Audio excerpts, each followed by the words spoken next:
Let's see. Test. Test. Yep.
Yep, this is me with no audio lowered. I also have it so I can't hear myself, which is good because otherwise I tend to echo. I'm presuming this should be fine. This is more or less normal volume.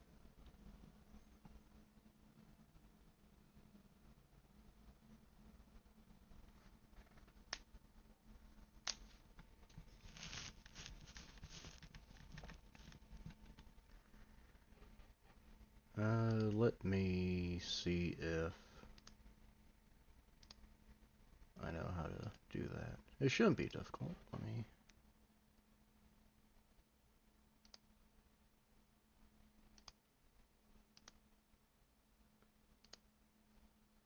Let me find where I can increase it by a bit.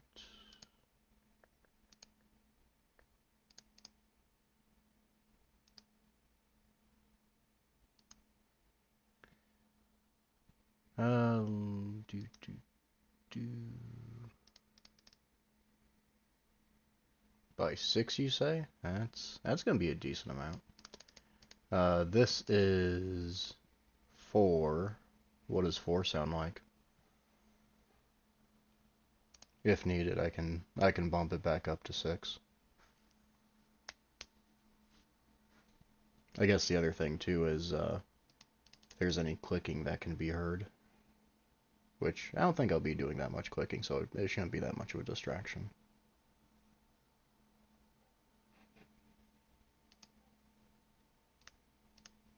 Yay.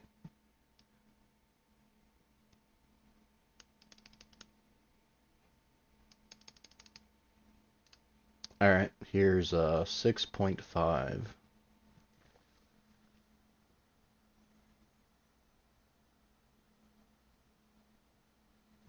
I guess it'd help if I were not necessarily more revved up, but more just louder in general.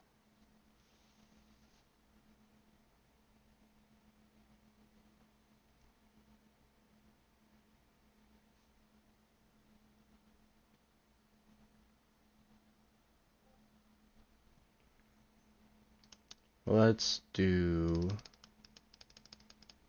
7.5. 7.5, normal volume, not really getting much louder than this. Which I'll probably keep the setting to for tomorrow's panel as well.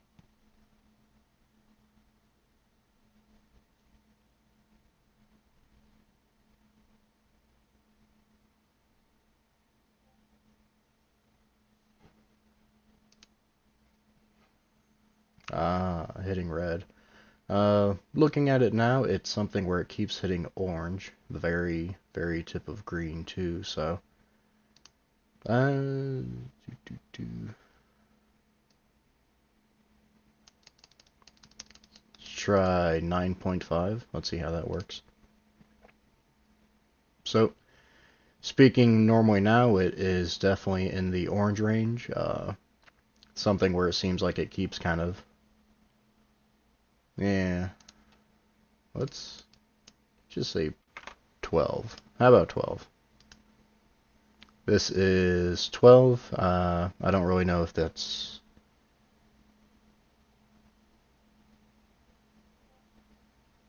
Ooh, very nice. Yeah, it's at 12. So, even louder, huh? Alright, let's go with 12 then. Very loud, very awake.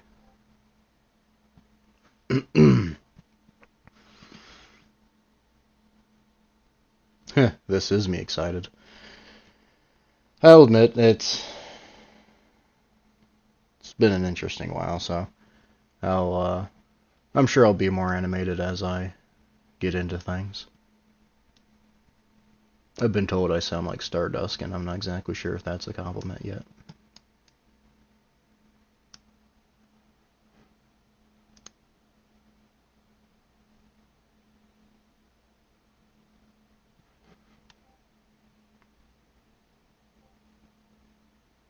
I know. Thanks for the help. It's something where I've never really gotten used to messing with the audio levels on stuff.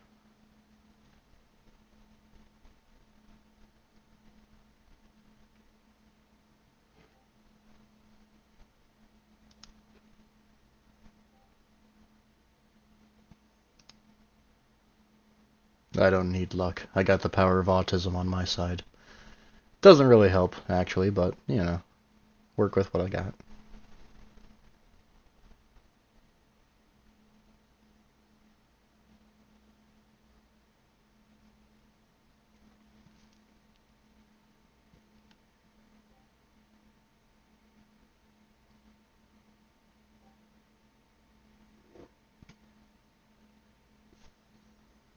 What happens if it starts peaking?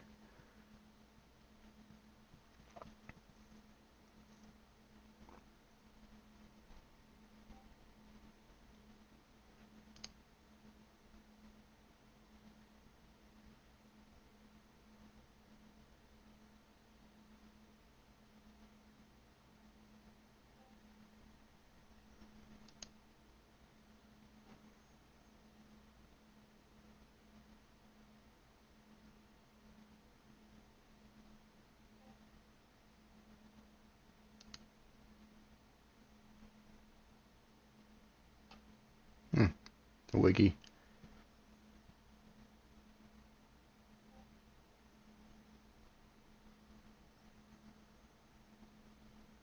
Oh yeah, like the old Xbox Live stuff where it just cuts out.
Alright, just on... Oh, let me mute myself there. Just in time. Never mind, that echo is on my side. Okay, I think it feels better now. So, welcome to Horsewords, and you, and you, and you, and you, and I'll admit kind of over there, you too. So, Horsewords and you. Without you, there is no Horsewords, and with no Horsewords, well, there's not really much of anything. So, I like completely blinked. I was staring at something that I really shouldn't have. I blame the emotes. That's all I blame.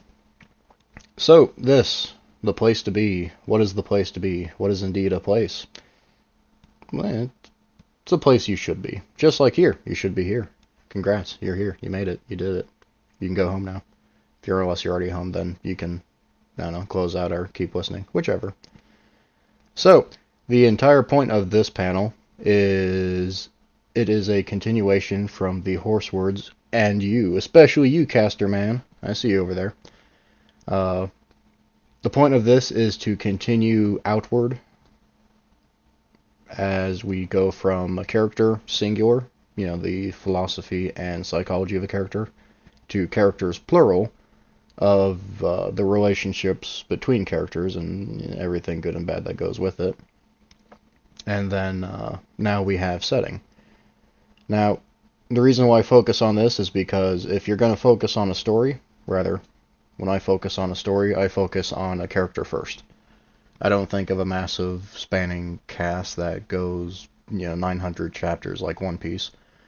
It's something where it's like, alright, we start with the character, what they're like. Then you rinse and repeat for a few places and go, you know what? Let's have a few characters. Now, as you have both characters, if you have multiple characters, you could go full Warhammer 40k and have thousands of characters. There's the question of where are they? Much like the question of you, who are you? You have your own stuff, that's the character singular. You have your friends or family, unless you have neither, then that's the character's plural. And then you have where you are, which is obviously the setting. That's the panel. Alright, good night. I spoke in the most babby simple terms ever, and that's pretty much what most panels are these days.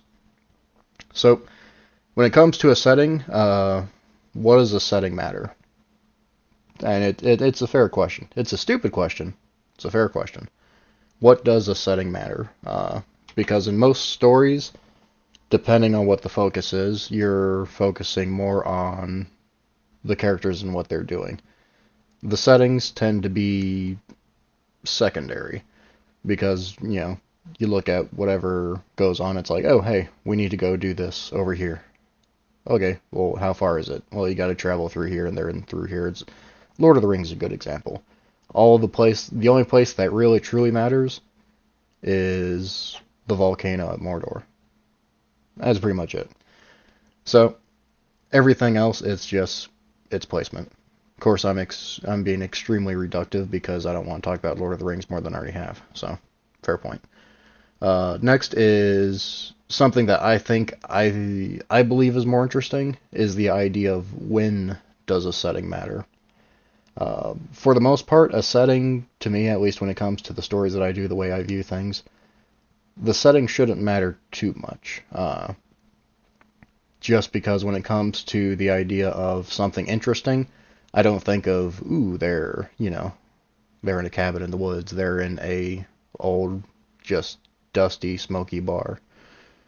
It's interesting. You can maybe glean some details from that and have some contextual interactions.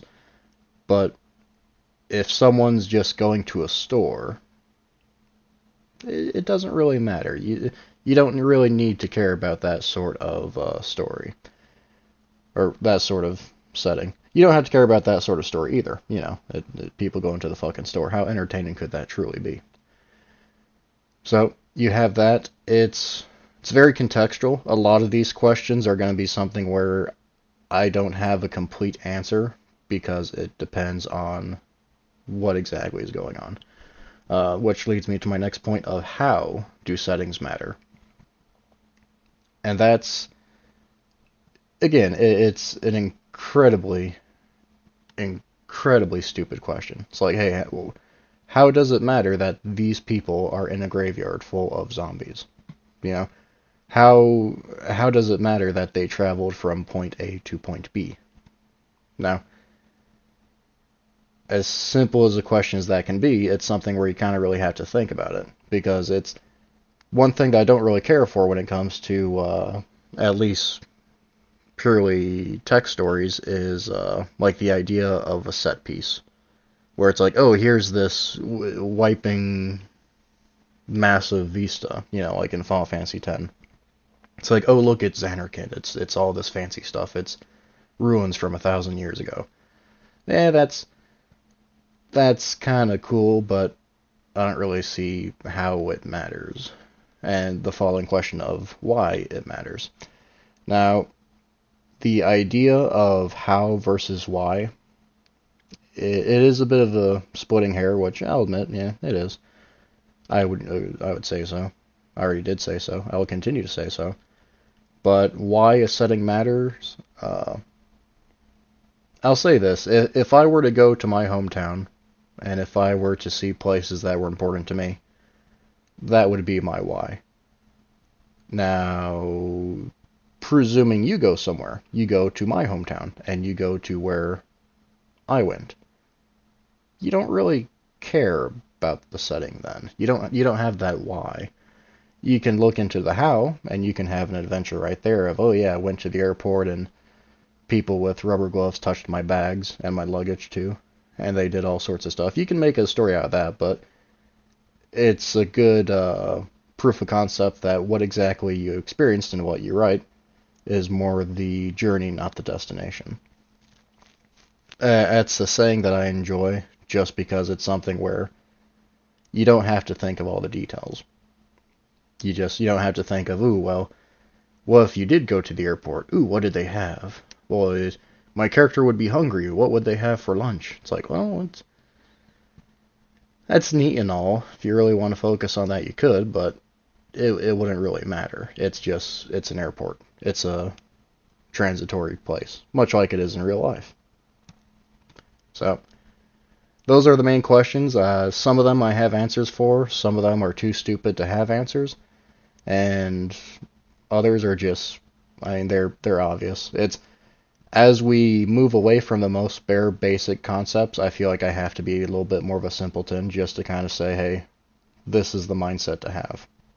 Because it's simple, it's super simple, and it's something that you got to think about eventually.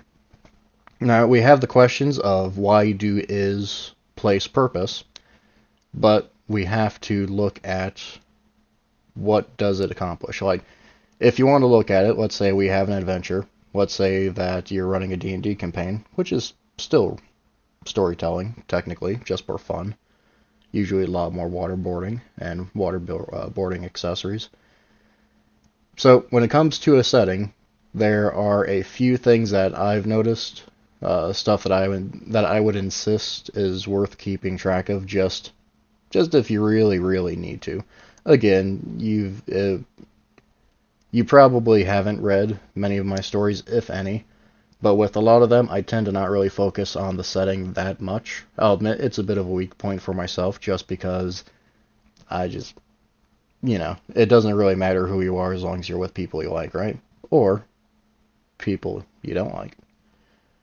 But the two sliding scales that I have when it comes to settings, if you're looking for a purpose, if you're looking for a set piece, if you're looking for an example of somewhere that a character should be, but you're still working on that why. You're still working on that, like, the fuck do I do now? Well, there's the two bits. The first is safe versus danger. Now, obviously, if you go somewhere, there's the question of, okay, he goes here and everyone's gunning for him and whatever stupid shit that people put down to say, ooh, it's super dangerous, but my character's so badass it doesn't matter. It's, Warzone versus a grocery store. Or grocery store normal days versus grocery store Black Friday. Fun stuff. So, there's that. When it comes to the idea of a dangerous setting, obviously you have to think in super boring, super practical terms. Is it a city like in Witcher 2 where it's under siege? Do you think of it just as a sleepy town where, is it actually sleepy? Or is everyone just drugged? I don't fucking know. It's Tommy Chongathon. Apparently everyone just dresses up like him and, it's happy time. Good, fun stuff. Again, distracted, looking at things I shouldn't. It's my fault. Uh, with that, it's just, I consider it a no-brainer, and I'll admit, it feels incredibly awkward to, like, I don't know, navel gaze when it comes to settings and stuff like that. And yeah, exceptionally good Sleepy 8 panel. Same thing with Tomorrow, too.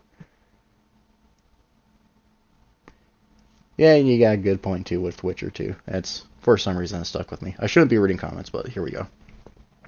The other aspect that, again, if you've read any of the greens that I've written, which none of you have, there is the other aspect that I think is a lot more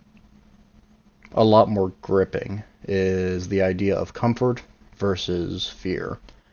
Uh, Now, obviously, if you look at most movies, if you look at most video games, especially video games, you'll find a lot of stuff that will go to, oh hey, here's a place that's safe. Oh hey, here's a place that's dangerous. It's very mechanical. It's very dry, and it it feels like it's just inorganic. What I enjoy more, what I think is more appropriate, ironically more human, is the idea of comfort versus fear. Uh, Comfort, you could you could argue it's the same thing as being safe, but not necessarily, because you can be in the middle of the woods. You're not safe, but you're comfortable. You could be camping. You're certainly not safe, but you know what? It's not too bad. You think you have things going on. The other side is fear. Now, a very obvious mix of how these can kind of interject is the idea of an environment that is safe, but still has very high fear. To anyone who knows Angel Cake, then that's a very extreme example of, oh, it's as safe as can be. So why doesn't it feel safe? It's you have the personal reasons, you have the characters' plural reasons, and that leads to an area that's just extremely safe as could possibly exist, but it doesn't really make anyone feel any better. And that's fun stuff. It's good stuff. Rambling about nothing. Oh, thank you. At least you admit that's nothing. Uh, the other general purpose of a setting outside of kind of setting an environmental theme, which again, I think if you think about settings too hard, it's just kind of goofy. What settings work for the best, I would argue, is if they mean something to someone. Go back to the example of me going back to my hometown. That might be a very defining moment for me as a character, singular. It wouldn't really matter much for you. Now, let's put a small twist on this. You have defining moment of a character plural, which means it's not just me, but my friends, my old friends meeting up just randomly out of the blue. We never really had a Denny's, but let's say we had an IHOP. I hope the IHOP is still there anyway. We go there and, oh hey, look, cool. It's a defining moment for characters plural because we're all meeting up together, we all catch up. The IHOP in question becomes important just because of what they're doing there. Which, as I've mentioned when it comes to other things too, it's more about the characters than the environment. So I'm going to keep hitting on that just because it is something I insist is important. Where it's just, if you focus too much on the setting, it's weird. To be honest, if we had a Denny's, I don't think we would have met up. Denny's wasn't that popular with us. I can't explain why. I refuse to explain why. So, going through my outline, which I admit I made in like 20 minutes. It's really not that useful. There are two things that I think would be well worth focusing on more than this borderline elementary school explanations. And I hate listening to those. I'm sure you hate listening to those too, so I truly don't blame you if you're just blanking out right now. The two things that I think really, really matter is when settings matter and when settings don't matter. When settings matter, it is something where, you have memories there, you have things that reject you. And when you have a thing and a place that rejects you, that is something where, depending on the character, depending on the situation, it's either a way to rise to a challenge, or for less heroic mares, it's just a matter of, you know what, maybe we shouldn't go here anymore. It's like, all right, cool, let's go over here, let's go, we're gonna find the dragon, we're gonna fucking kill it, we're gonna take all the treasure we can get, and then split. Now, the two things with this, when the setting matters, let's say it turns into wizardry and they die 20 steps in. Oh, the setting matters. And the characters dying possibly matter. Depends on the next people who come in. Or, if they died, something else happens after. Who knows? It could be that death isn't necessarily the end of them. And that could be something that is focused on the setting. Just think of a meat grinder dungeon in D&D, or Call of Cthulhu, which is far more apt. I did a lot of meat grinders with those. Now, an example of a setting not matter, let's say, again, you have your adventure, they go there, they find the dragon, they fuck it, just like Donkey. They have little hybrids everywhere, they take all the treasure, they go back. Now, where the setting wouldn't matter is if the focus is on everyone suddenly becoming ungodly rich. And then from there, they either lose themselves or they become who they really were, or who they've always been. They just couldn't afford to show it. Again, you can see I'm going back to the character on this rather than the setting, but that's kind of the point that I'm wanting to make with this, is just, you know what? When it matters, it still matters, but it's in service to the characters. When it comes to an environment that matters, like let's say you have your characters visiting a massive cathedral. In-universe, in the story, it's like, going to the equivalent of the Sistine Chapel. It's just, it's such an amazing place. Well, you can build up the grandiose factor, you can have it with a certain amount of gravity where it's like, man, it's amazing that they're here. They're seeing the equivalent of history 10,000 years in the making, Celestia lost her virginity there, something like that. That's cool, that's neat, but if it doesn't really matter to the characters, it doesn't really matter to the story. A painfully accurate comparison to this would be historical sites. Now, you, as a character singular, and your friends or family, your characters plural, if you end up going to this massive, just wondrous place, and it's like, wow, this is awesome. Like 700 years of people jerked off in this corner and fell asleep in that bed and, all this nice fancy stuff. If it doesn't really matter to you, it doesn't really matter in the story. And that's not exactly a bad thing. To you, it was the most amazing night of MLP-Con you ever had. For me, it was Friday. Things like that. It's all about perspective. And it's that perspective that keeps the story human, rather than, you have this dude who's completely culturally illiterate. He doesn't really care. And then you have this long, winding diatribe that lasts 20 fucking pages on the cornerstone that is caked in, shit and icing. Why? Because, then another diatribe and 20 pages of the whatever shit that really doesn't matter. Um, I've been talking to some people, and when it comes to a lot of the stories that I used to read, which I've read a lot of fan fiction, just holy shit, it's kind of embarrassing to be honest.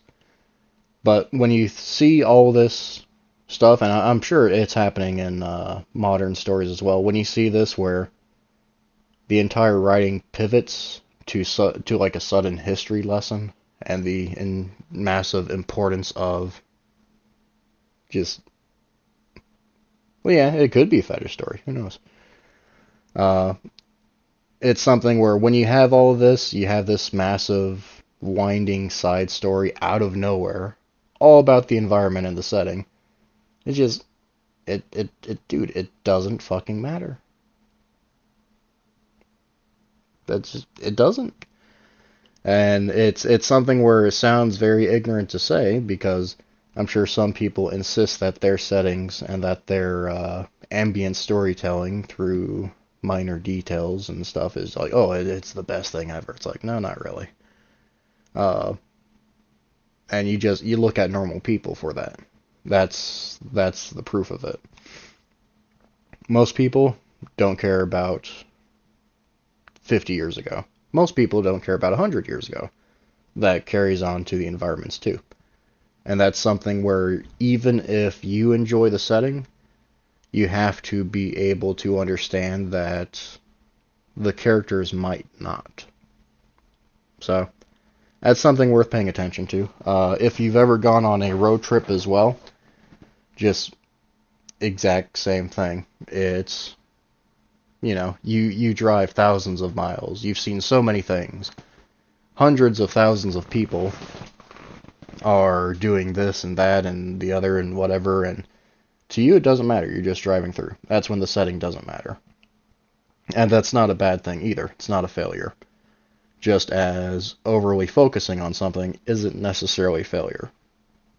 It depends on the perspective that you're writing through.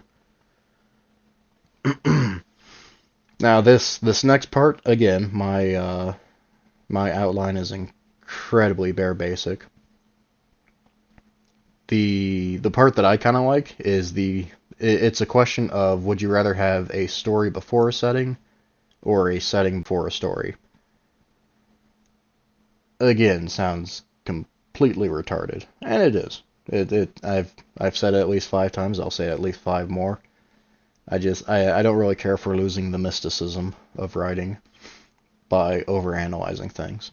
But when it comes to this, there are perks to both.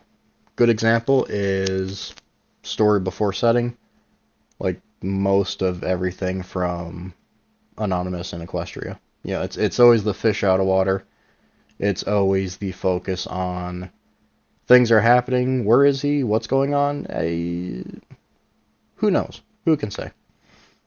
The opposite is, again, Warhammer or Fallout Equestria, where the characters don't necessarily matter, the story doesn't matter, but man, look at this. I have all this set up. And that's something that I also have to bring up too, is I've seen some people where when it comes to the idea of putting a setting before a story, they'll just do whatever they possibly can.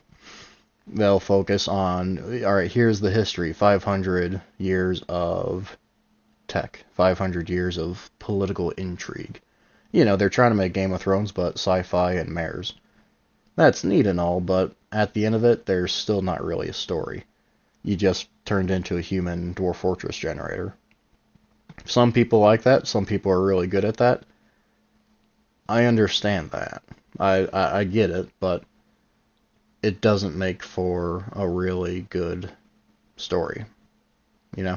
That said, I say it doesn't make for a good story. Up to you. Out of those two, I'm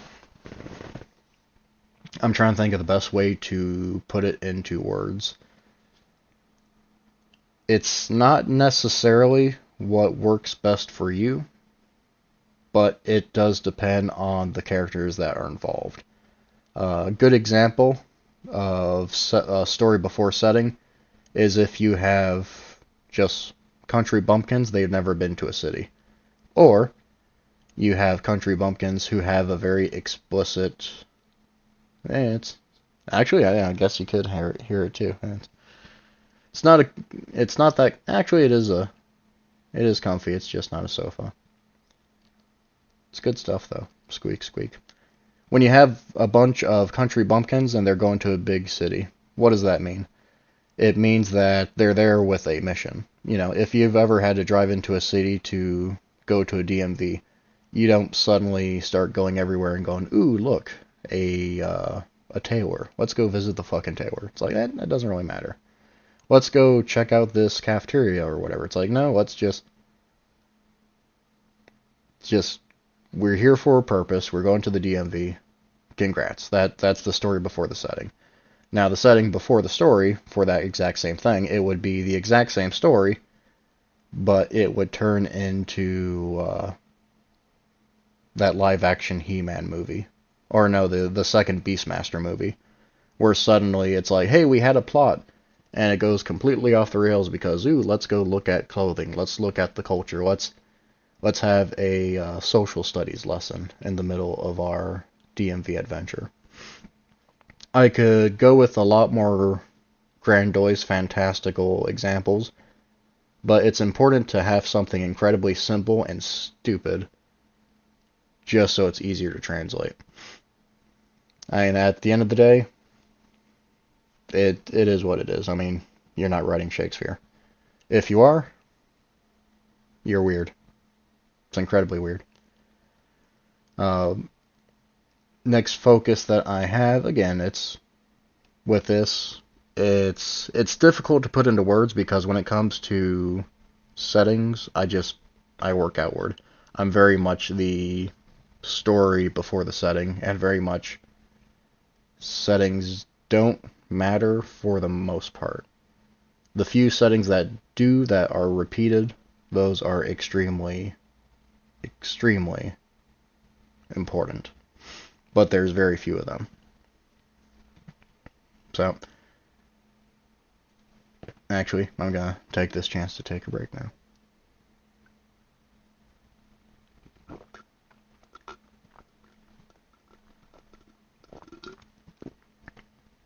Delicious Mexican Coke. That doesn't wake me up, nothing will. Alright, so, what I do like about settings, what I like about Etrian Odyssey too, nothing to do with Equestrian Odyssey, is the idea of cartography. And it's not just cartography, but character mapping as well. When it comes to characters in very unique environments and very interesting settings, there is going to be something that you'll kind of come across sooner or later, and it is going to be the focus on the environments themselves, which can tie very much into how a character uniquely perceives things. Best way to look at it. Again, if you write a story 4 times about 4 characters in a single room, you'll get drastically different stories. Just because it's the way they focus, the way they think, the way they have everything just colored differently, because everyone looks at it different. When it comes to the environments and having big details to them, I would argue that if you have extremely important details, they need to be universally examined. Now, good example, since I keep going back to D&D, is something that would require a spot check versus something where it's just, yep, it's all here. It's all there right in front of you. That's neat, that's cool, but it is not necessarily important. The alternative, which I've also seen in some stories, and it's something where I've actually kind of seen it work well, is something where the environment is very well described, and the characters in it are not exactly non-existent, but they don't matter. And it's okay that they don't matter, because in some stories it is more the focus of the environment itself. And what's kind of cool about the idea of an environment being its own character, of an environment taking on its own life, is that you can start to genuinely, far more easily look outward. And looking outward is hard to do when you focus on just characters. Uh, Again, a personal weakness, a very strong personal weakness, is I like to focus on very narrow groups of people and what they tend to go through. Through that, a lot of environments, a lot of settings tend to be just, they don't matter. Because after a certain time, depending on what's going on, and depending on who they're around, if anyone's around there, or around them, is a lot of places start to blend in. A lot of details just kind of drain. When you do the opposite, again, let's go back to Etrian Odyssey, you have the labyrinths by themselves. Now, those labyrinths have killed just thousands of people through the traps, just the extreme climate, or could be something just hunting them down. There's many ways, and you can kind of get creative as much as you like, or just have it be incredibly simple. It's just, yeah, the place is dangerous. You know, safe versus danger, comfort versus fear. There's something that it can be extremely, extremely interesting to see a really unorthodox manner where you can have a lot of characters, you can have a lot of build-up, you can have extremely, extremely intricate dynamics between a party, and then you can do something that a lot of people don't necessarily do, and see them not just suffer, but get killed off. The reason why I'm being a little bit deliberate in speaking is just because I'm thinking as I go through this, and I'm kind of seeing all the examples of, like, you know what, it would be interesting. Because, let's say you have 4 characters. You go through the philosophical and psychological, I don't want to say profiles, that sounds way too professional, but you go through that mindset of all the characters, you had their dynamic, and now you can test them against the environment. You know, it's man versus man, man versus nature, man versus himself, all the other goofy shit that, you know, they teach in high school. But the focus on man versus environment, man versus nature, that's interesting stuff. I think the green thread, if that's still up, let me check. Yep, the green text general. That's like someone mentioned a 1,000-character story, like a challenge or whatever. And what I brought up was the idea of a setting that's just the people who go there, they come and go. The people who end up going into the environment to destroy it, to build, to just visit, that doesn't really matter as much as the environment itself lives on. No one did it, of course, because I guess it's a boring idea. But it's as I talk, I can see it, which it's not a good thing to get distracted by, but here we are. So, that's kind of something I want to take a twist on, because you know what? I'm officially distracted, so fuck it. I'm going to focus on the environment as a character now. Congrats, we're back to the original panel that we did like a year ago. Yeah, and yeah, games like Chrono Cross, I'm trying to think of other games where they just have massive casts of characters. They have really nice settings, which means they have really nice art, but it doesn't really mean that the art's really, or that the setting is all that interesting. It's just, behold, it's Europe with magic. Behold, it's different Europe with different magic. behold, it is Europe, but also Japan. Too many things tend to do that. So what I want to focus on is the idea of the setting being a character. Because we have all the basic baby simple questions. We have the incredibly baby simple idea of what an environment can offer or how it can stop someone. And then we have the incredibly baby simple idea of whether or not a setting matters more than a character. Which, again, I'm heavily biased. Oh no, his dad's an anime. That's not good. There's a lot of this stuff where it's just, I admit, it's something I don't see all that much value in, but this new train of thought that popped in, it's really making me something where if you look at an environment itself as a character, which let's say let's go back to the Warhammer 40k thing, right? If we go by planets, every planet has its own setting, and on a macro scale, especially now, keep in mind macro doesn't necessarily mean like the sheer size, like a town versus a continent. But we can talk about, chronologically macro scale. Now with that, Etrian Odyssey dungeon, you can have something where it's like, alright, here is the dungeon, here is how it changed.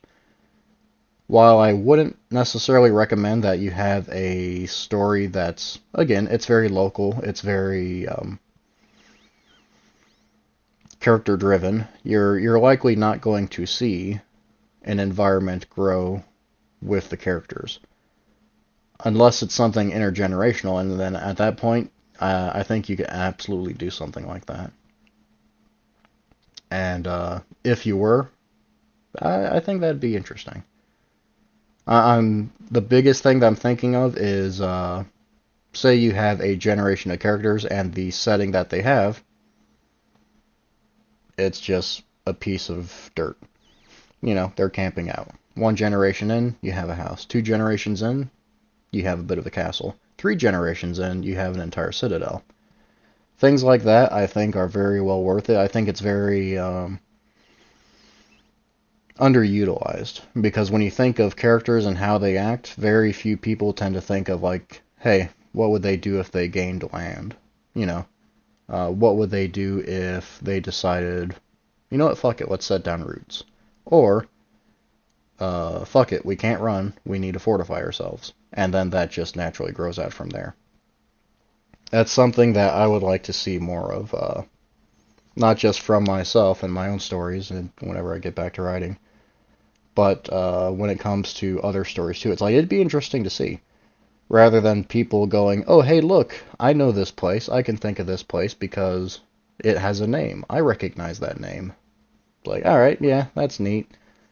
But I would like to see something where it's like, someone mentioned the whole Fallout Equestria stuff. I think I mentioned that too. There's an interesting bit like, Shady Sands.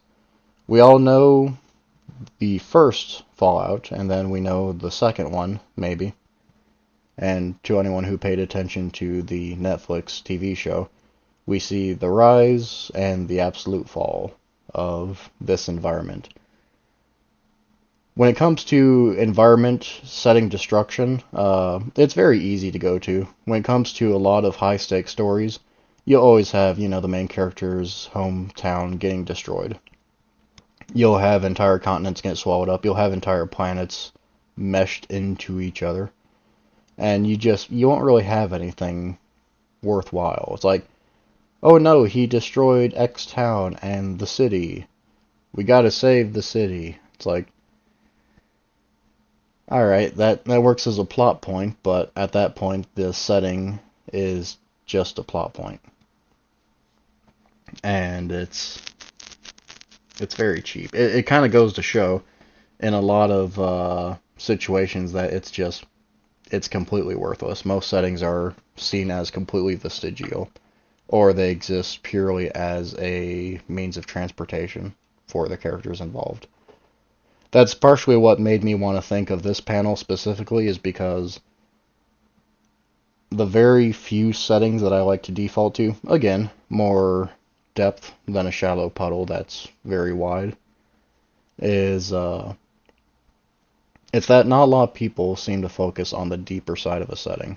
And when it comes to the idea of the setting as a quasi-almost character, I think that's something that could be very interesting to do. Uh, I think I'm talking in circles now because I'm not quite justifying why I have the aim that I have, but I'm able to kind of articulate it better as I filter it through a few more times. I'm going to take another drink too.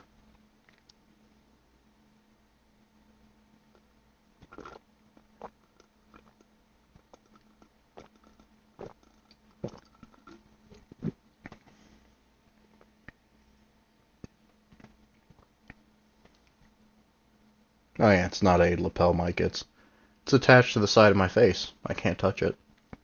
As much as I try. It will shall. It will shall. Jesus Christ. Good thing I'm not a writer, right?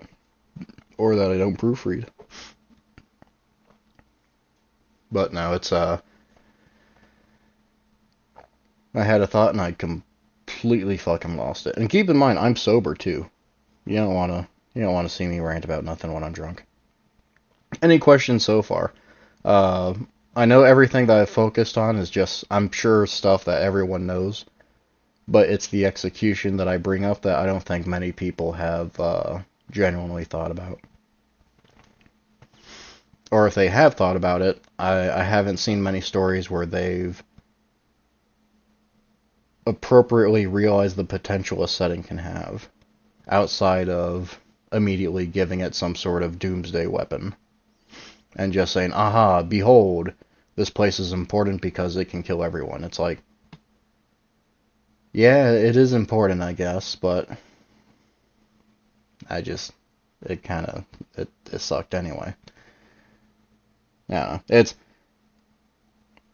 bugs me because so many stories have that sort of thing where it's like, aha, here's the final castle, or, here's Castlevania. It's like, cool, does the castle itself matter? No. Implying we watch Friendship as Magic. Favorite green? That's a good question. Twilight Sparky. Easy. I would say Rare and Sparky are kind of tied. It's hard to say whether or not one is better than the other. Depends on the mood. One has more snippets and the other is a more concise twisting of the knife. As far as the book I hated reading the most in high school, that's a good question. It's, growing up, I ended up reading a shit ton of S.D. Perry books, like, the Resident Evil novelizations. And those weren't quality books, but they were fun. Excuse me. Small burp. I think the one book I really hated, it was like one of these most generic purple ribbons, like civil rights books where it's like, here's a story about a little kid during the civil rights era, where all it is just a family talking about, what was it? One story was like, is about fucking crab cakes. Like, it focused so much on crab cakes, and it's like, oh, well, this is an important story because the crab cakes symbolize this and that. It's like, oh, dude, fuck off. If I have to go 5 layers deep to understand the importance of a recipe, and there's just no real context or weight to it, it sucks. Fuck off. I don't care. The other book that I remember reading in high school that I really didn't like, I think I would say the first Hunger Games. I remember reading that for like a very short bit because my English teacher liked it, and then she made us all read it. And then by the end of the year, we were maybe a third into the book. It still sounded really kind of fucking stupid to me for an idea, and then she just spoiled it at the end of the year and said, "Oh yeah, by the way, she wins," and then other things happen, and it's like, oh, that kind of sucks. Because I was reading ahead, and it is something. If I really, really want to be what's not edgy by these days, I can say I never bothered reading the Harry Potter books. Those just, those never really gripped me. The movies were okay, but the books were, those weren't fun reads. I wasn't easily impressed by the whole magical bullshit. As for the, I'm having to scroll back up to go through stuff. It's the thing of I don't know how good a lecture this is versus how much interaction there should really be. The Mare Fair panel was nice just because it was easier to have questions being called out rather than having to look through stuff. Link to your stuff. Yeah, I suppose I can chill. Yeah, why not? There, Mr. Duck Goblo Man. When it comes to the links to Rare and Twilight Starsky, or not, Twilight Sparky, rather. No, Twill. Twill's her name. God damn it. The Alzheimer's is getting to me pretty bad. Both of those are just, if you look up old bootleg threads and things like that, you'd be able to find them. Uh, it's been a while since I've read either, but they exist in screen capped form. It's something that has to be reposted somewhere. Now I had to scroll back down. Uh, Actually, yeah, that's an interesting question. Would I pretend to be into shitty, too deep for you novel if Twilight was my teacher? Honestly, I wouldn't. I think even in high school, it's something where it's just, I had a pretty good idea of what stories I liked. The stories I did like, outside of very obvious video game novelizations, I liked a lot of stories that focused more on the characters. Like, even back then. Wasn't necessarily a story, but I think there was a story called Little Brother. It was it was incredibly goofy. It was basically a kid who was a hacker, and he had like friend hackers, and they overthrew the DHS or something like that due to modded Xboxes. Like, it was incredibly stupid, but it had enough technobabble where it was kind of entertaining. And then the characters themselves are decent. There's another book series like Thieves Like Us, Thieves Like Them, where it's basically Ocean's 11, but high school kids. It was also incredibly stupid.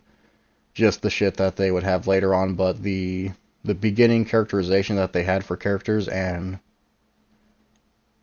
even with the nature of this panel, the environments, it's something where even that book suffered from, oh, they're in Cairo, Egypt. It's like, that's cool. We all understand what Cairo, Egypt is.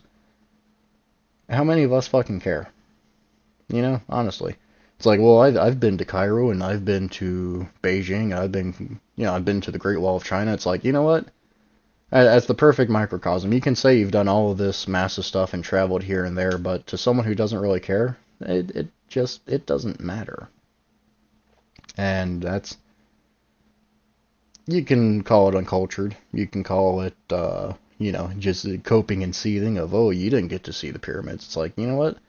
The pyramids don't matter. In my story, the pyramids don't matter. To someone else's story, oh yeah, definitely the pyramids matter. You know, they saw the Brendan Fraser movie one too many times and they had to go there. And what background pony would win? Maud. Maud would win. Just easy win. The easiest of wins.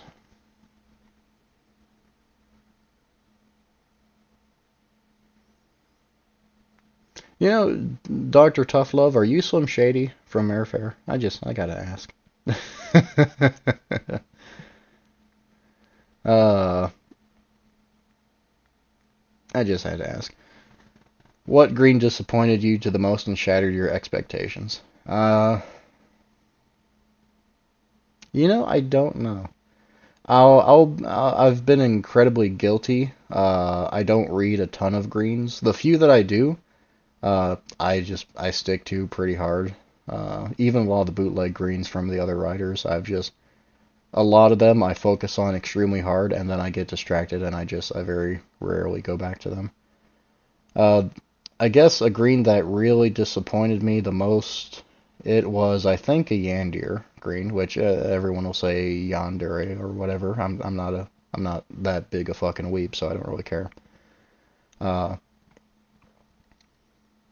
it was one of those. I think it focused on like a psychotic Pinkie Pie, and I remember what kind of sucked because it went from almost Party of One vibes to a half-assed rendition of Cupcakes. Like it was such a grab bag of stuff, and it didn't really gel. It seemed like it had some really good ideas, and then it just kind of shat the bed.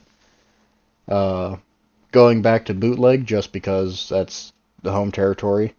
I think it was Patches, the Patches green. I'll admit that was something where, to be completely open and honest, it was disappointing to see it go full sexual, and then it seemed like it alienated itself far too much where it just kind of died there.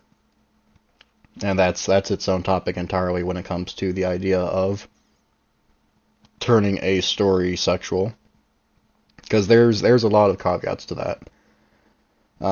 It's incredibly risky, and if you fuck it up, you destroy the story completely. Because the people who are reading it before, they might not want to see characters be sexual. Crazy, I know, but to the anti-Coomer, or to anyone who's just not a Coomer, it's weird, you know? Not every character was necessarily made to be sexualized, and not every story needs to have explicit sexualization. It can still be there, but, it's like knowing that your parents still fuck. You don't need to know that. You know that they do. You know that your mom fucked your dad, but you don't need to know that they still do it and that they're doing it right now. You don't need to know that. It doesn't make the happy Saturday breakfast any better because you know the catalyst of that. It's just no thanks, keep your bacon and the scrambled eggs. So I would have to say that it's Patches would be the final answer just because it had a lot of really good stuff to it. It had good premise. It was pretty decent for a while. And then Anon gets hit by a car. He's in a hospital bed, and like just they fuck. I truly don't remember what caused them to start doing that, other than a few commenters in the thread were like, haha, it'd be funny this and that, and it just kind of went off the rails from there. When it comes to optimal length, that's a good question. It depends on the story. It's just because I've written enough completed stories where I kind of have to look at some of those. Like Angel Cake's quest, I think was exactly as long as it needed to be. And I think for the story, that's more important. If you try to chase word count, like if you want to be a film fiction dude and you're like, oh yeah, well I've written X amount of words, which means X amount of words every day, every hour. It's like, yeah, fuck off. I don't really care. If you have something that is excessively long but it doesn't serve a purpose, that's boring. If you have an incredibly short green that, or just story in general, if you have an incredibly short one and it's like a fart in the wind, it doesn't really help anything. I mean, at that point, you basically were just an idea guy attempting to do more, and then just saying, fuck it, like 3 paragraphs in. It depends on the story itself. It doesn't necessarily depend on the environment, which, funny enough, that's what this panel was about, and it's more just, I don't know, maybe it's an example of my weaknesses where the characters matter. Outside of turning the environment into a pseudo quasi character-ish entity, it's just it exists. It's I'll admit I probably could have avoided doing this panel, but you know, fuck it, why not? We're already doing it. Also, I don't think it's a Zoomer thing, but honestly, it's a lot more fun to write than it is to read. Because when you're writing, at least with that, you're doing something that you've never seen be done before.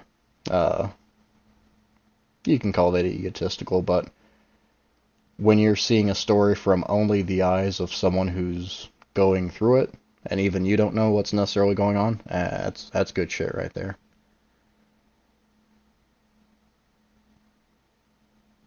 Uh, I don't know. I don't recall four score. But now it's a lot. The wider question: what's the point of turning to smut, or what's the point of smut? It depends. I'll admit, in Steamy Magic, one of the Yandir Yandere, one of the Psycho Bitch threads, delicious Psycho Bitches. I love them. You love them. Everyone loves them. With that, a lot of the smut, which even then it wasn't necessarily explicit, it was a lot of stuff where it served a purpose. It was ways that characters interacted with each other. And just because it was smut doesn't mean it's appropriate. You know, it's not a porno where 3 seconds into it you go from, oh no, don't, please stop, I'm saving myself from marriage, and then later that's like, you know, they're treating it like it's nothing else. It's laziness. A lot of people tend to write what gets them off, and the funny thing is when a writer finishes what gets them off, as they're writing, they tend to lose interest because it's not a story, it's masturbatory device. And that always sucks. It's not a good thing to have. I recommend it against it strongly. I'd go so far as to say that any story should go out of its way to include smut. Like, even if it's just overly touchy-feely PDA type stuff, you know? It's like, if it has the right context, sure. If the characters are doing it on purpose to annoy another character, well, that's just fun. But when it comes to like a genuine thing where, oh, these guys are, they're out and the man and mare 5 minutes into being in the grocery store and they gotta find the bathroom to fucking, why? Because I don't know. The story says they have to, so they have to, right? It's like that's incredibly boring.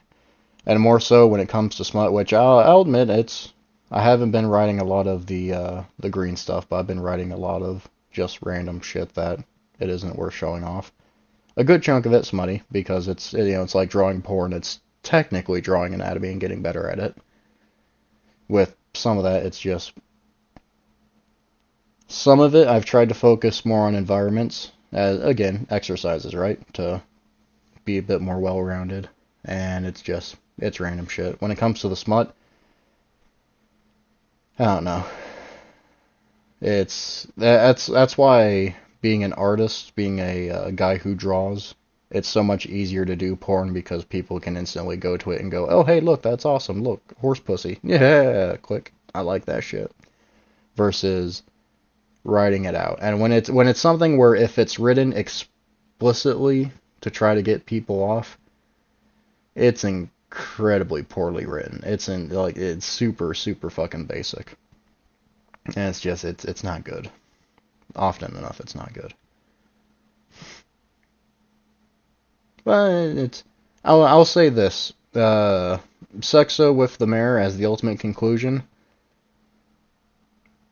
I can see that being the case for just a lot of romance stories. But at the same time, do you really need to see it?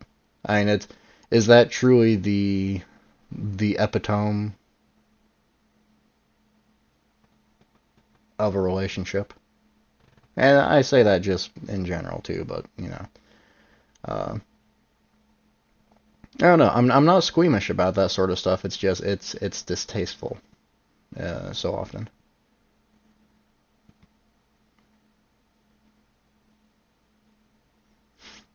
I kind of like that only tough love is the only one like giving any shit. I kind of thought more people would give more shit, but everyone's just sleepy.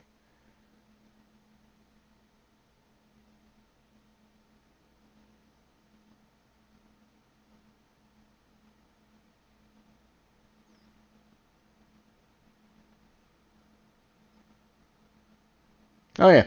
Oh no, that's true too. I have many Fuda stories under my belt. That's I still think it's funny that the Wish Granter had an anon tell me it was the most wholesome wholesome smut he'd ever read, which yeah, that's fine. And it is late, I'll be honest. I was kind of sleepy before this started. And I'm gonna finish my drink too.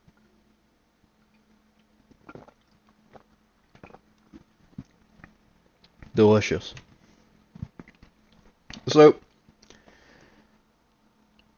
oh, that drink just really helped.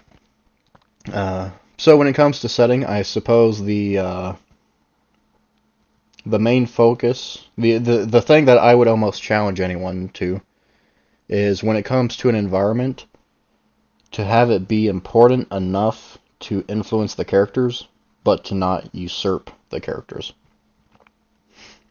Because when it comes to a good setting, again, I had to focus on it just because it's been really on my mind lately. But with Angel Cake's Quest, home, it's a place where it's called home. It's incredibly homey, and yet the place fucking reeks of death. It just absolutely does. It's from the outside it seems fine. From the outside it seems really nice. It's well kept. You know, the grounds are well conditioned. You know, nothing's in disrepair. Rather high tech, rather fancy. Like there's money put into it. But as soon as you enter the building, you have just that oppressive weight, that smell of people who are near death. And if you've ever worked in a hospital or been in a hospital for long enough, you know exactly what that is. And as much as home is not a character, its sheer presence influences everyone. And it influences them to the point of it just it supersedes everything. Because everyone there, they're there for a reason. Usually not their own choice. And the few people who are there by choice, you have to accept that all of the goodwill that they're doing is it's a job. And the only person there who views it as more than a job, he's not long for this world. And at that point, even if you remove the guy who built home, you know, both people who built home, one of them already gone, and the second one gone, that environment, that setting loses its soul, and you have absolutely nothing but what remains. And it goes with storytelling too. Excuse me. When it comes to a setting that has history to it, it's extremely important to make sure that the history can be felt. Now, I did mention before the idea of if you don't care about an environment's history, you'll still see everyone who does care, and it influences them. And then you have those where they just walk over. You know, it's like going to see the Eiffel Tower, and it's just it doesn't fucking matter. Yeah, try the story anyway. Trust me. I've written a shit ton while I've been completely just like 80% asleep. Supposedly it shows, and not necessarily in a negative way. Same thing if I write while drunk. Less sober than I am now, let's say it. And quick aside, it doesn't matter if you're a writer, fucking try it anyway. Because you never know, right? But when it comes to an environment that has lost its luster, again, let's go back to Angel Cake's Quest, let's go back to home. It's still called home, it still exists as a halfway house and a bit of a hospice care, But when you get rid of the people who built it, who made home their home, all that's left are the memories. And those memories are only kept by the other two who continue to work there. And to be honest, you could argue how much they even work there because it's the only thing they know. It's not necessarily work, it's just what they do. Like being a driver. It's not a work to drive, it's what you do, it's who you are. So, that's, I find it difficult to put into words, but when you have an environment that changes its atmosphere through loss, through people who were initially there to build it up, leaving, uh, it leaves an effect on you.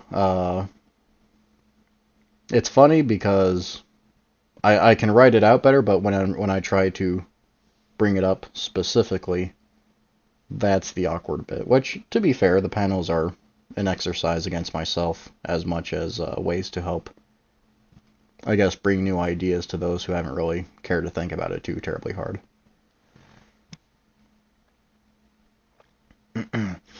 Also, when it comes to the Fuda stuff, uh, I'm a deviant. I've been a long deviant back before D even had mods.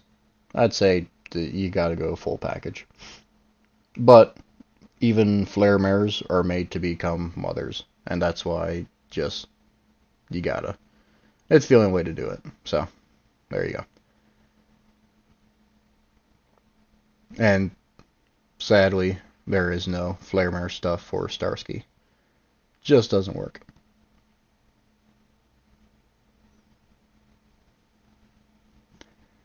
As for abandoning a green, I'm guilty of it too, though to be fair, I have extremely unusual circumstances over the last year and 15 days, so I wouldn't say that my greens are abandoned just because I'm still around and they haven't left my head, but if you want to quit a green, uh, it depends. I mean, if you don't really care,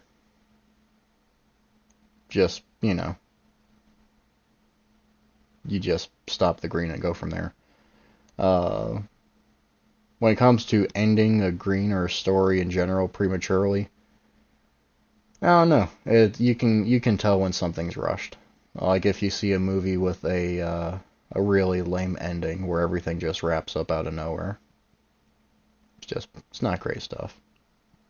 But if you ever have that true fatigue, just leave it as is. That way, if you ever go back to it, you'll probably be fine. Ew, hairy shit. That's weird. But yeah, any questions regarding settings? Because there are a few settings I'm trying to think of.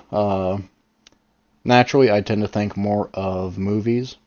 It isn't necessarily writing specific, but when it comes to environments, it's so interesting because so many of them are pure, just, they're props. They're nothing else. A lot of settings in a lot of stories, movies, especially games, whatever weight they have is more due to just pure window dressing or lore that no one cares about. Perfect example would be Final Fantasy 13. You have all this goofy shit going on, and it's just, oh, here's 20 paragraphs of this one amazing story that looks kind of interesting at a glance. And it's just, it's boring. It's incredibly boring. Just, yeah. There are so many stories out there that I enjoyed that had really nice settings, but nothing was ever done with them. Like even Lost Odyssey, really good environments, but they're things that you pass through. So many things just didn't matter because, oh look, they're neat to look at. Okay, moving on to the next place. It's very popcorn. As for maps for a setting, uh, if you're really wanting to draw out your setting, I think that's honestly that'd be pretty decent to do. Uh, when I was a wee lad, a wee anon, I ended up reading some of the Redwall books just because that seemed more interesting because you had mercenaries and broadswords and shit rather than fucking kids with magic wands and magic bullshit. When it came to that, it was interesting to have maps set out just because you have a bigger sense of scale. It's like just going from A to B. Well, it's a 3-week walk. It's interesting, but when you have it drawn out, if you kind of have that idea in your head, which here's the thing too, you don't necessarily have to have the completed map. Going back to, story before setting or setting before story, if you have a map, it's completely fine to chart out the map as you go, because depending on who you have going through the area, you can have someone say, "Oh, hey, here's what our map is so far." After a certain amount of time, you can spread out the map and say, "Oh, hey, we haven't been to this area, but we've heard of a town that's to the south called this." It's I've never seen it in a story or a green, but it would be extremely impressive to see someone making a map in quote-unquote real time as people go through a journey, because they can say, all right, we headed east. You can see, or most likely make a map that spreads out more and more east with more and more details and notes. Like, even if you've played the old just CRPGs and dungeon crawler games, going tile by tile. Stuff like that would be really awesome to see, because you can say, all right, the settings and the environments, you might not necessarily see a lot of focus on those, not on a character level, but you'll be able to go, hey, look, we found a castle and we spent the night over here. And it's like, oh, sweet, a castle. You think of fancy stuff? It's like, no, it's more like a shattered, abandoned fort. It's not really...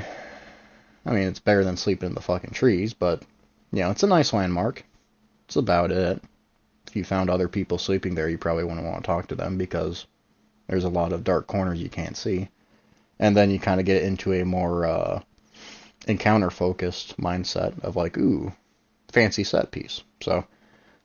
stuff like that, when it comes to maps, that'd be really cool to see. And it seems like it'd be incredibly easy to do, just if you kind of keep that three-dimensional, that setting.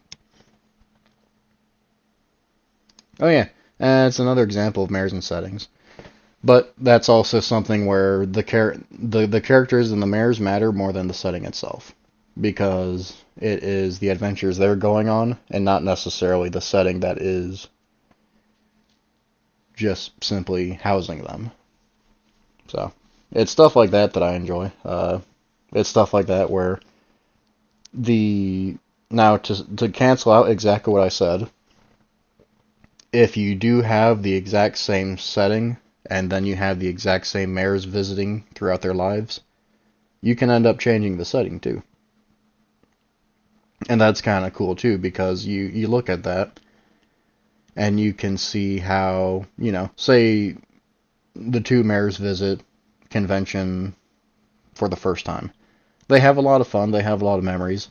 The memories are half the environment and half who they had the memories with. Now, let's say you have 3 mares next time. Not alluding to anything, but I'm just saying there may be 3 mares this year.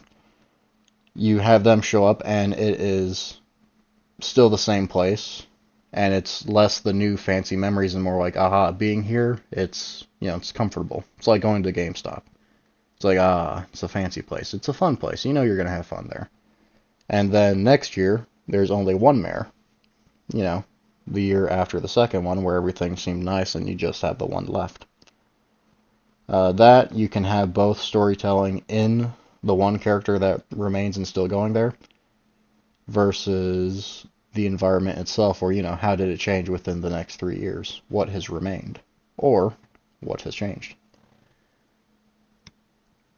So that's it. It seems more like having examples of settings and how they can be utilized is far better than this goofy fucking navel gazing of when an environment matters. It's something where it's just, again, it feels so babby simple to talk about, but it's just after a certain point, it's all you really got going on.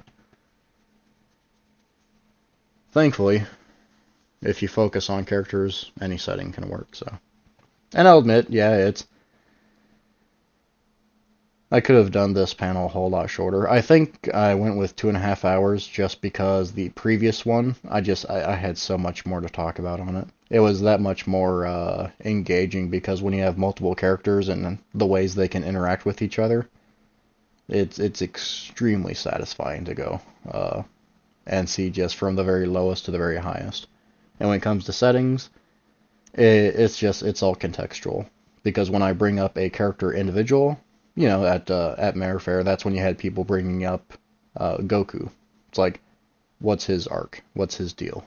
It's like he's extremely simplistic, but it's cool because it works for him. And then characters plural, add something where it's like, you know what? It's kind of nice because you can see Goku versus Vegeta and how they go from enemies to friends and all that, relative friends. Friends for Saiyans. And it's just, meh. There's a lot you could do with that. That's why so many stories like Game of Thrones focuses more on the characters than the setting. It's like, you can focus on Casterly Rock or The Wall or Winterfell or whatever these goofy places are. But even in the books and even in the TV show, Trainwreck that was later on, it's very, very poorly described. Where outside of seeing places, it's like, oh, look, it's Winterfell. It's like going to New York City. And after 2 days, it's like, yeah, I'm in New York. Yay. Like, unless you really, truly enjoy that environment, it's gonna wear pretty fucking thin on you. And I saw something that really caught my eye there. When it comes to focusing on settings, I'll just say this. A lot of my stories, I think I underutilize settings just because after a certain point, they don't really matter too much. It's something where going to a hospital. Big things happen at hospitals all the time. Not necessarily positive things. But if it's a memorial hospital or you have some dude who donated enough money where the hospital itself has a few plaques up and here's the family of Baron von Horsesucker. Not Horsefucker, but Horsesucker. Horsefucker is the other wing. It's like, that's cool and all, that's a little bit of lore, but the lore is such a vestigial part that it never really sinks in. And even if you do care, it's just usually a small blurb of, here's this, they're there. Okay. That carries on even just natural storytelling where it's worse than the idea of if you don't care about a character, you're not really going to care that much about what's going on. Same thing. If you don't care about an environment as you're reading a story, it's a weird blur. It's like envisioning the apple. Can you make a 3D render of an apple in your mind and rotate it and like feel the texture, the weight of it? It's something where when it comes to certain environments, depending on how poorly they're described, you can't really see them. You can't really imagine the Euclidean space in which it inhabits. So, you can focus a bit more on setting, but it depends. And when it comes to the idea of writing smut when you're horny, it depends on your purpose. If you're writing something masturbatory just to get off, do whatever the fuck you want, I guess. If you are writing smut with a purpose, or If you are writing a story that happens to have smut in it, but is not the purpose, then it is better to focus on writing. Not the one-handed writing that Phenoxo is known for, or he sublets all of his fucking stuff into Corruption of Champions and all that. Not the quote unquote writing, wink wink nudge nudge. Haha, get it, wink. But it's something where you want to focus on the story, where even if it's whatever stuff you like, just focus on the story. Because what you like, again, let's go to the psycho bitch one, steamy magic, painful magic too. It's like, alright, a increasingly detached from reality Twilight is doing a lot of stuff that she shouldn't do to a cult, and then later an older cult, a young stallion, who happens to have the same name of a human that she missed out on, or didn't get a chance to win. You could probably have a lot of smutty scenes in there that are very explicit, but the purpose of that story and the purpose of that happening isn't to entice. It's very predatory. It's very not violent but hostile. There's a difference. You can have a very violent couple versus a very hostile couple, and they're not exactly exclusive from each other, but you can tell the difference between the two. So, no, just do whatever you want. It depends. And no, I've never had the urge to take a break and do other things while writing. It's just, you gotta focus on writing. When you're focused completely on writing a story, that's all that exists. Complete tunnel vision in the best way.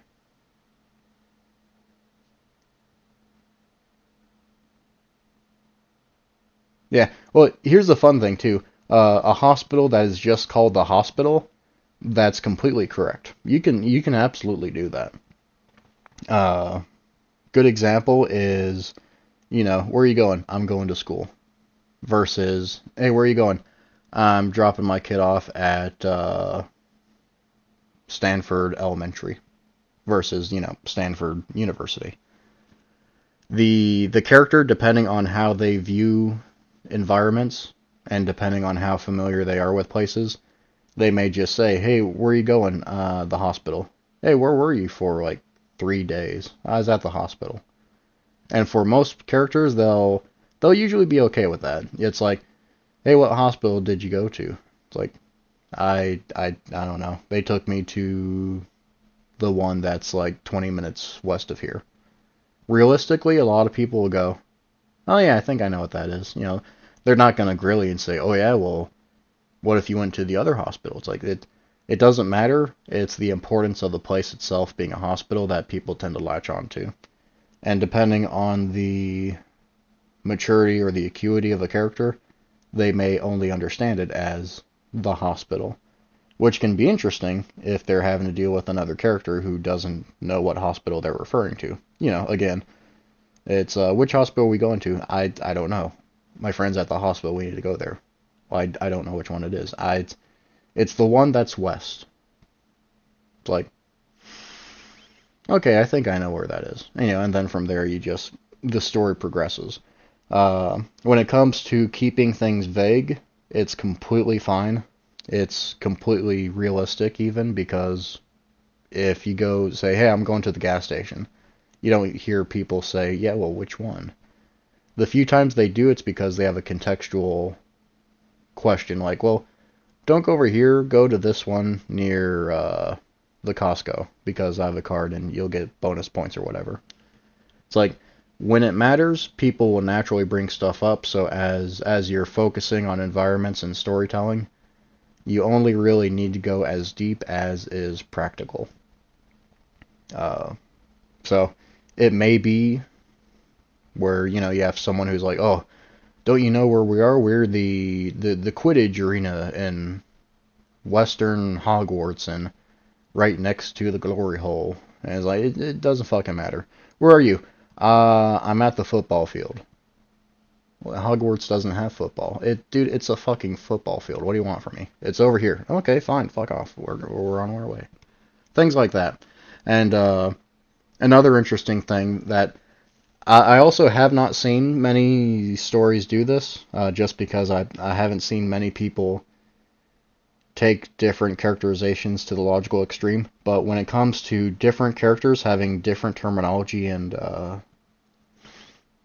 acuity when it comes to environments is really cool to see. It's going to the hospital versus, well, we went to the ICU or we went to the ER versus we went to see Anon, we went to see X character. It's like all those are correct, but they're different levels of detail. And if they're trying to explain what happened to someone else, you can get wildly different stories. It's like, yeah, we went to the ICU because someone kicked Anon's head in, he booped them one too many times, and just you've seen it happen. Versus someone attacked Anon and he's in a bed. Like, what type of bed? Well, he's in a bed surrounded by doctors. Okay, you can piece it together.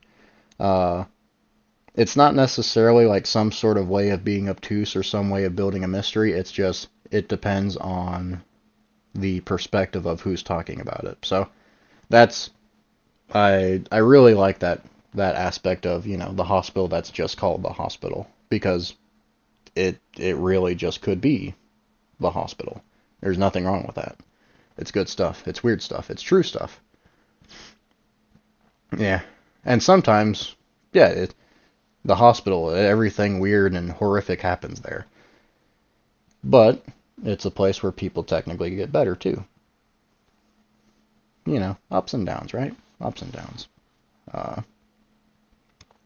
but yeah, see, examples like that I like because it gives me something to go off of more in a concrete way, rather than this more nebulous conceptual navel gazing at the idea of what a setting could be, which that's something that I would still go back and reiterate on. Well, like if you're ever curious, if you're ever not really sure, let's say your characters show up at a tavern in a town, and yeah, again, it's D&D, right? Everyone's there, and somehow someone figures out a mission or a way to get the plot moving along, or someone fucks the wrong barmaid. Things like that. What can help a lot is thinking of the environment, but thinking through the environment not as the writer, but as someone who is going, aha, behold, we have three characters, we have three ways to look at this environment. And I think I mentioned that before, and it's good stuff. You'll surprise yourself at how deep and how intricate a setting can be when you have multiple pairs of eyes and ears noticing what's going on. Not just the sights, not just the sounds, but the people and how they're moving around. If you ever have a mystery-focused story, then you could always have something like, alright, you have three characters on lookout. Well, one notices someone walking around in circles. Like every hour he just walks by and he's always whistling the exact same tune. That's weird. Like, it's the exact same tune. Like, you get nothing but fucking senses of deja vu all over the place. Then you have someone else where, alright, what do they have? They have just, I don't know. It looks like it's about to rain, but the clouds never move closer towards us. It seems like it's focusing on a building. That's weird, right? That might be weird. I don't know if that's weird. It seems weird. It's definitely weird. But maybe we shouldn't go to where the thunderclouds are focusing. Just my 2 cents. And then you'll have the third character. They may not notice anything. So, it's stuff like that. It's, I'll say this, I haven't read many murder mystery type books. I used to. And that's something where they're very interesting because you see just how well plotted out some of them are. A lot of them were not all that great. It kind of fucking sucks. But if you ever have a sort of mystery situation going on, focusing on very, very key details in environments, that's kind of cool. Uh, what isn't cool is if you do the whole Sherlock Holmes thing where you leave the details completely out, and then at the end you like reverse rug pull and say, aha, well, I noticed that the window was bashed in, and none of you idiots said anything. You stupid idiots. I'm the smartest one ever because I noticed this. It's like, well, if you never describe it in a story, that's a failure on the writer to properly and adequately explain the environment. With the caveat of the character. Because if you have a character who doesn't notice, there should be other things they should be able to notice, right? Or if you're in, I hate talking about these things.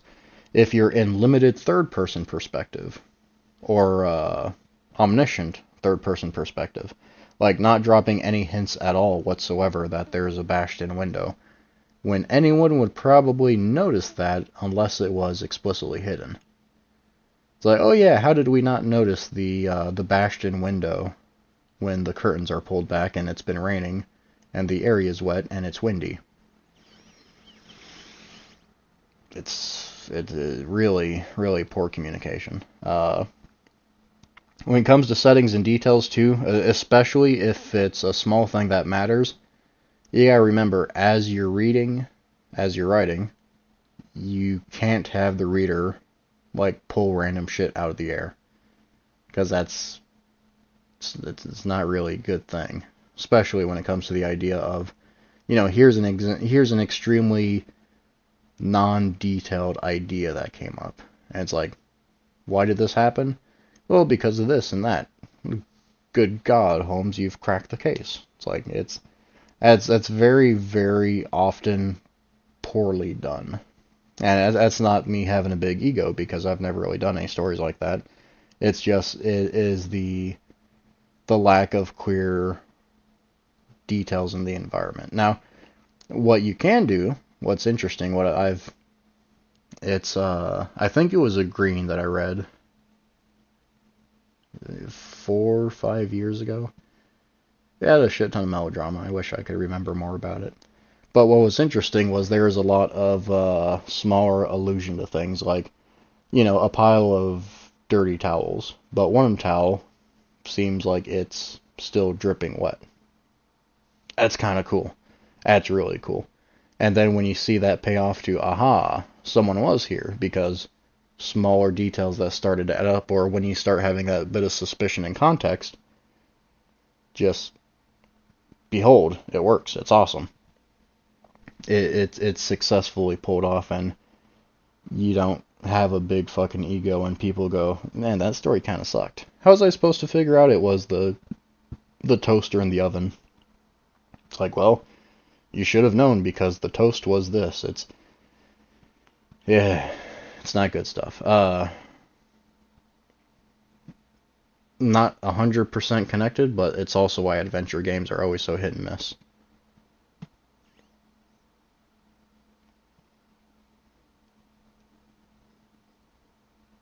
I don't know if I'm aware of any Nox commandments or not. I know years ago there used to be like some sort of joke list of something a D&D character is no longer allowed to do, or goofy shit like that. That might have been like a TV tropes thing from years and years ago.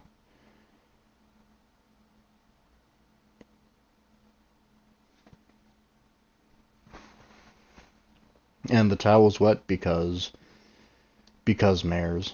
They just Mares were so hot that they would look at the towel and the towel would be wet, just by glaring at it. That empty, soulless, like shark eyes, like like like a doll's eyes, like that. They stare at the towel just like that with that face, and they go, "Oh dear God," and then that just it happens that way.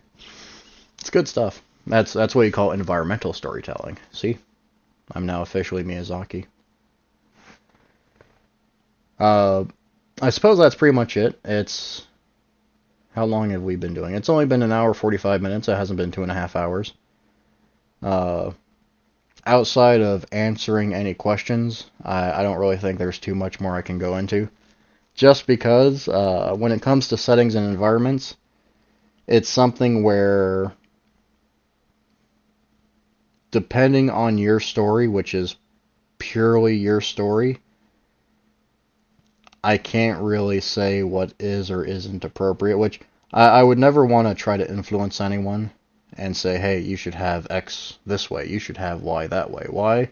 Because some nobody fucker from the internet said it. It's like, who the fuck am I? Who cares? But when it comes to the stuff that makes sense to me, when it comes to the stuff that I can look at and I enjoy, it's usually that environments serve a very explicit purpose. And if they don't, they tend to be extremely easy to just overlook and not even really think about. And with that, if you ever think that seems kind of weird or lazy, one, it is, but people are lazy, right?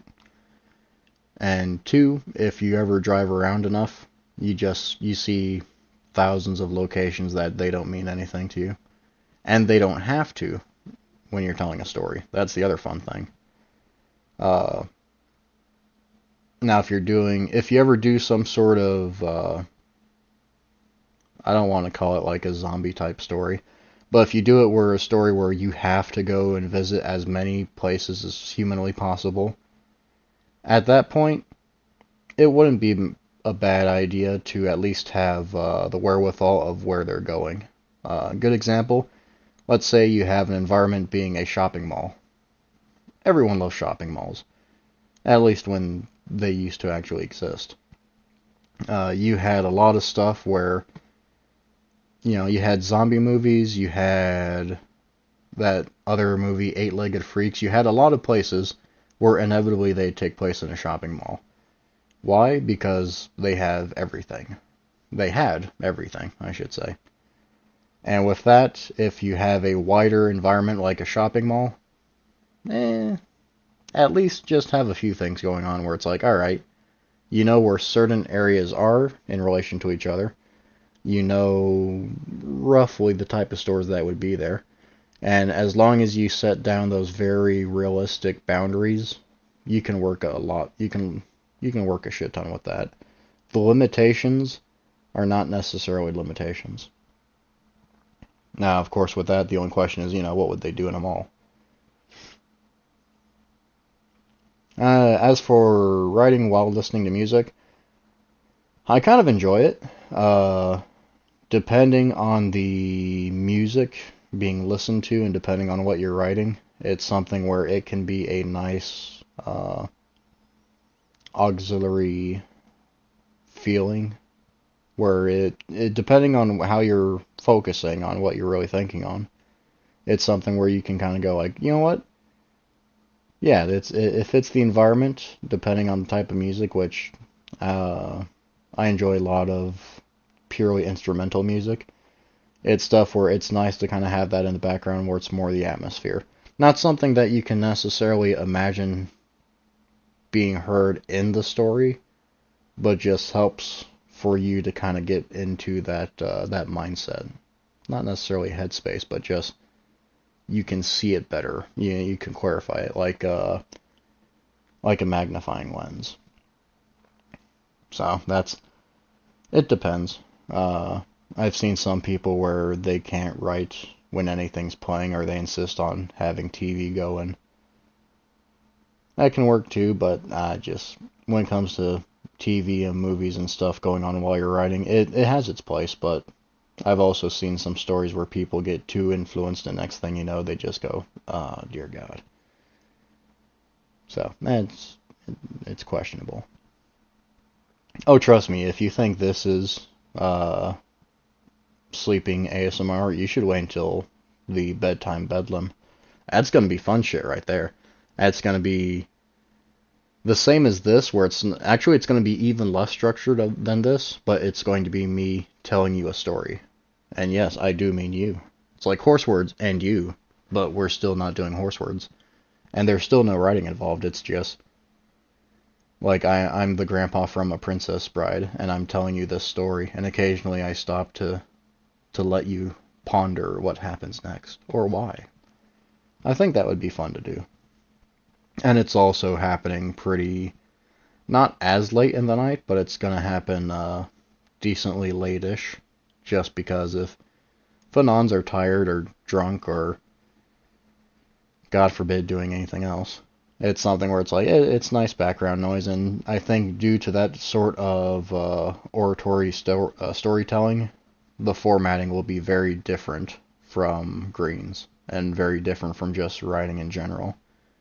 Just because as you're talking to someone, you retelling a story verbally is very different from you writing it out to them. It's just the nature of the beast when it comes to that. There was something else that I wanted to read that I didn't get a chance to. Speaking of, that's something that I've never seen yet, a zombie mare story. I'm not saying we need to see a Green or a story that is Project Zomboid but with mares, but I think that would be very interesting to see. And even better if it's human and equine. That would be pretty cool. That's it's not exactly quite of a shocker, but I will say, as a little sneak peek, the story for tomorrow night does include a man and a mare. Shocking, I know. They're not exactly... Just say this, they're not exactly friends. They're not good people, but that's fine. I've written a lot of stories where the characters are not good people. Good people are overrated. You can be a decent person without being a good person.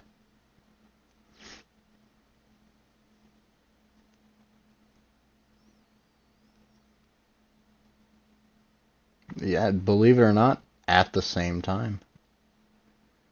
It's going to be interesting. It's something where, with this panel in mind, the environments do not matter as much as what the characters are doing. Big shocker, right? Because but the main focus on that will be more of the interactions between men and equine.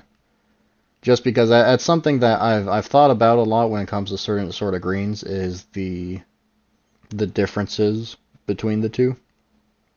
Because it's, when it comes to mares and just pony kind in general, I view them more as monster girls than anything else, because completely different culture, completely different and actually true theology, or factual theology. Like, it's true. Their god princess is real, supposedly.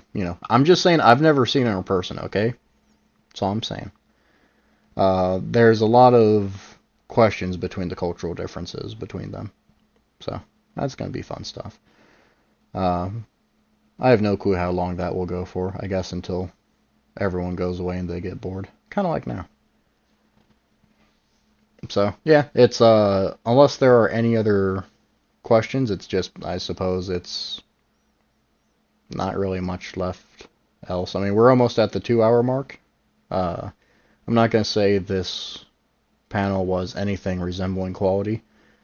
It's probably like the very first Horsewords, where it wasn't really too detailed. I mean, there was the main subject matter, but I ended up blowing through most of the outline within, I think, the first 40 minutes, just because it's a lot of incredibly shallow ideas, and without any examples to really pick apart. It's something that, as long as you're made aware of them, it's up to you whether or not you want to utilize them in any meaningful purpose. It's the interesting about settings. Unless you're the dude who can have like 500 years of lore and stuff like that. And here's the other thing too. Even if you do somehow have centuries and centuries of lore and stuff like that, if you don't have it in a setting, or not in a setting, in a story specifically, you gotta wonder how much of it is actually utilitarian. Now, if it's just for yourself, well, shit, man, I can't stop you. Enjoy what you're gonna enjoy. But at the same time, it's usually a good idea to find context between the stuff that you go into. But, yeah, that's just me.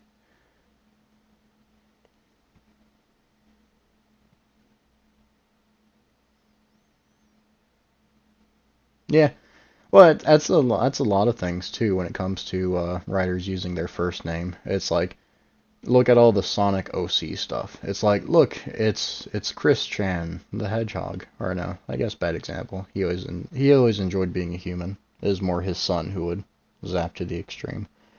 But Chandler the Hedgehog, Steve the Hedgehog, Shadow Edge the Hedgehog, whichever one said nothing personnel, kid. And yeah, I agree. Ponies in Earth is something it's weird with how rare it is. And I don't know if it's because Ponies in Earth is an innately more depressing than Anonymous in Equestria, because in Anonymous in Equestria, due to the setting, see, I can still tie it in. There's something where it's almost always a positive. It's like, oh no, I miss home. But look at this awesome place that's dangerous and has magic, and the taxes don't exist supposedly. It's bitchin'. It's cool stuff. Meanwhile, when you have ponies in Earth, it's cool, but it's almost an objective downgrade for them because they're in an environment that is very, very much hostile to the way they work. Not just on a psychological level, but just structural. Like, again, imagine a pony who doesn't have magic trying to leave an apartment. How does she open the door? How does she activate the elevator? It's incredibly depressing stuff if you think about it that way. And, going back to the Monster Girl comparison, there's many, many examples of how you can have cultural differences and actual physiological differences that make it just a complete nightmare unless there's some sort of middle ground sought after. And even then, the middle ground usually involves inconveniences for the human, just because that's how the environment is. So I don't know. I think that might be why. Just a lot of Anons don't want to think of using Earth as their setting, especially if they want to have anything that's historically accurate. Because, we had the Corona shit, and next thing you know, the dude ate out a pony. Next thing he has equine fever. Or, oh, here's a cool idea. Rather than the whole coronavirus shit from a dude like getting peed on by a bowl of bat soup or whatever stupid shit they tried claiming for the first year, let's have something like Drakengard, where a mare comes, she has magic, but due to how humans react to magic, we have white chlorination syndrome all over again. It's like we have this beacon of friendship and happiness come in, and like next thing you know, like people turn into fucking pillars of salt because just reality can't handle magic. That would be pretty bitchin'. And it's a completely like rip off of an idea because I just said exactly what it came from. But there's so much you could do with that too. It's like that would be awesome. Like if you wanted to have super expanded lore on how people dealt like that, that'd be bitchin'. Like behold, the Princess of Friendship, she pops in, and next thing you know, like all of her friends are fucking salt pillars that crumble and turn into monsters. I was like that's cool. That's neat stuff.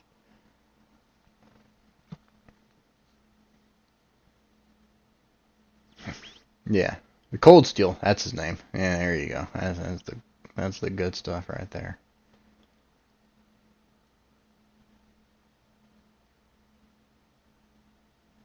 Honestly, it's not even a reverse isekai. I mean, it's that's the other thing too. It's like, is it an isekai? It's funny because when it came to Jackie, it I guess it technically became one. I mean, not really. It wasn't just like the reincarnation was not free. Let's put it that way. And in most things, it tends to be free, and you tend to have these awesome, amazing powers for absolutely nothing. And it's more like, no, it's a bit of a reset. So.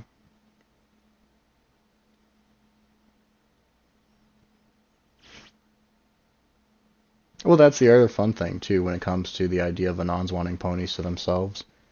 When it comes to the idea of Anonymous being in Equestria, as the one singular human in existence, no one's gonna look at you funny if you grab a mare and just go and just, you fucking go at it. You have a pony come to Earth though, and oh yeah, you bet. You and Mr. Hands over there, or Mrs. Hands? Yeah, that's not gonna be good. There's gonna be social repercussions. That's the other fun thing too. It's there's so many aspects to think about. I mean, it's to an extent you don't have to go to the point of the feds are trying to take your mare, but you can absolutely go to the point of the road to becoming a social pariah just because like you're the dude with the talking horses. More so, you're the dude who fucks the talking horses. That's gonna not get you included in a lot of Christmas cards. Just saying. So stuff like that I think is interesting. That ties it does tie into the setting aspect of things, but I almost see it more as a character to character interaction. Because in that case I would view the wider society more as a character than a setting. And you don't even really have to think that hard because alright, what would seem normal in a true setting? Like, the walking 40 pounds of horse pussy and ass just pops into your world. Of course, she's a sucky pony, and like you're drained of 50 pounds of pure water in your body, and you're nothing but beef jerky, like in Dark Souls after you hollow out. But it's not all stars and garters because when people find out, they're not going to treat you so nice. It doesn't matter that she's an actual unicorn. It doesn't matter that she's just another fish in a pond, but the only difference is she's the only golden one. It's not about any of that stuff. It's that it's not human, and they will call she and it. And they'll know that you fucked it. So there's a lot of things there too. Unless you're in Utah, the story takes place in Utah or Wisconsin, wherever it's legal, then no one really cares then. So there's a lot of aspects to that I think a lot of people don't really they want to touch into. They want to have more of the escapism. The nice, bitter disappointment and stupidity on top of stupidity that is Earth is, it's rather draining for a lot of people. And writing fiction that's cautiously optimistic at most, I can see why they wouldn't care for it. But, it's fair. Fair enough. Everyone has their different preferences on that.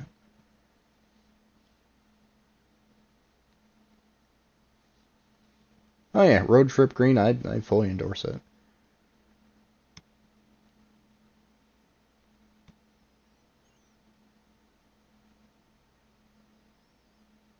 So, yeah, that's pretty much it. We're at about 2 hours. Uh, I think through the rambling and through these later questions, I've been able to give better contextual ideas when it comes to settings, just because, again, as I've probably repeated myself a few times over, when you have the setting by itself, a setting is not innately a good story. If you have a setting that just exists, it doesn't fucking matter. It's like when a tree falls down in a forest and no one is around to hear it. Doesn't matter? It's like, not really. The only way it does is if you make characters out of whatever is in the forest. But if you don't, just doesn't matter. Doesn't mean a lick of shit to anyone. When it comes to all this stuff, hopefully, I would kind of like to see people try writing out stuff that's mentioned. It's a good way to challenge yourself. If you can find a way to challenge yourself and to experiment with writing, especially when it comes to a realm that you're not that familiar with, like, settings and environments, are focusing a lot more on those when you usually would focus more on the character-to-character interactions, you might find out some interesting stuff. Not necessarily about yourself, because you'll probably say, man, this sucks, but you might find a way to get something decent going. And if you don't, at least you understand a weakness that you have. With that, writing's about fun, but writing's also about getting better. Because, as I've said with, the different multiple panels, only you can write their stories. Only you can prevent shitty story forest fires. So, yeah, that's pretty much it. I'll probably cut this off in another minute. I don't really know what happens after this. Let me check the schedule. I kind of think about trying to sound entertaining, then I remember where I am and who I am, and it's like, you know what, there's really not that much for me to be professional or entertaining with. Not that entertaining to begin with. Yeah, that's it for today as far as panels go. And then tomorrow the bedtime bedlam is apparently in SciTube 2 at 8:45 p.m. So that's not going to be too late. I think that's rather early. I'm looking forward to that. It'll be a new way to test myself when it comes to storytelling, which, again, I can't write with all the stuff going on, but if I can at least do that, that would be pretty neat too.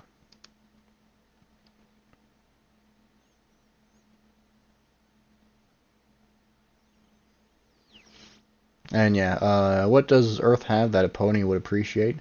I think a lot of stuff. The internet. Uh, Depending on the pony, the internet, definitely. Cars, I think, would help a lot too. Uh, Cooking, a lot of ways to cook would probably be good too. It's like, how many ponies have ever seen a Cuisinart? You know, you may have the old wood stoves and all that, but what if you just preheat your shit? And, you have the quote-unquote quick preheat, and within 5 minutes you have your shit up to 450 degrees. It depends. Depends on the mare, and it depends on where in Earth she is. If you're in like a nice rural country town, you probably won't see a whole lot of stuff other than, oh yeah, this is the family pickup truck. If you're in a city, it might be a thing of just pure sensory overload. And the danger aspect too. Yeah, see? Setting purpose, safe versus danger, comfort versus fear. There we go. The more alien it would be, and it depends on the mare. She may see it and go like, oh hey, look, new places to explore versus, yeah, this sucks. I don't know where the bathrooms are. Every single portal that exists is now beyond my capacity to open or close. I mean, there's a lot of vulnerability when it comes to that. Not to mention a lot of inevitably being looked down upon by these other freaky monk gays. Because they physically look down and it's just, I don't know.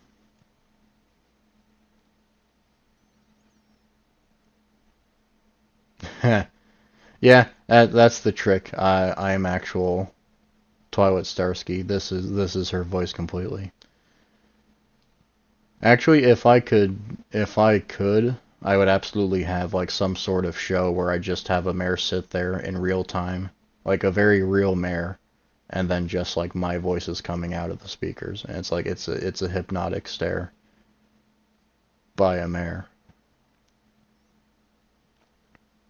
And yeah, she's incredibly bodacious. I like her. So yeah, that's it. Corp is back, which means I'm extremely professional and everyone had fun. And like, comment, subscribe, and whatever the other shit people say these days when they whore themselves out. Uh, yeah, I don't know. That's pretty much it. If you care to read any of my stuff, enjoy it, I guess, if you feel like it. If you don't, it's fine. It's not going away anytime soon, and it's not necessarily the best thing in the world. But if other people say they like it, then I don't know, maybe they're worth listening to. So, yay! Enjoy the rest of the convention. So, fun stuff. I'm gonna grab